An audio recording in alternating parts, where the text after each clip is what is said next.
اعوذ باللہ من الشیطان الرجیم بسم اللہ الرحمن الرحیم السلام علیکم ورحمۃ اللہ وبرکاتہ۔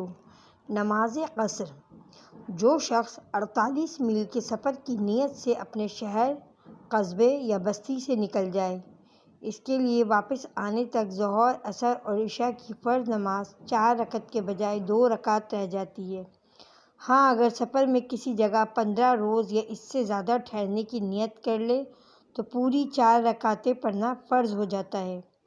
48 میل کا سفر خواہ پیدل کرے، خواہ ریل سے، خواہ ہوائی جہاز سے، خواہ وہ اور کسی سواری سے کرے، سب کا یہی حکم ہے جو اوپر ذکر ہوا ہے۔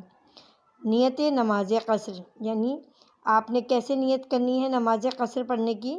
نیت کرتا ہوں 2 رکعت نماز قصر کی، وقت ظہر یا عصر کا ہو یا عشاء کا ہو، جو بھی وقت ہو اس کی نیت کرنی ہے، اور کہنا ہے واسطے اللہ تعالیٰ کے رخ میرا کعبہ شریف کی طرف، اور اللہ اکبر کہہ کے نماز ادا کرنی ہے۔ قصر صرف ظہر، عصر اور عشاء کے فرضوں میں ہے، مغرب اور فجر میں نہیں۔ فرضوں کے علاوہ اور کسی نماز میں بھی قصر نہیں۔ مسافر اگر ایسے امام کے پیچھے نماز پڑھے جس کے لیے قصر جائز نہیں تو مسافر کو بھی اس کے ساتھ پوری نماز پڑھنی ہوگی۔ یہ سب باتیں یاد رکھیے گا۔ آج کے لیے اتنا ہی، کل نئے سبق کے ساتھ، نئی اچھی کسی بات کے ساتھ پھر حاضر ہوں گے۔ اللہ نگہبان۔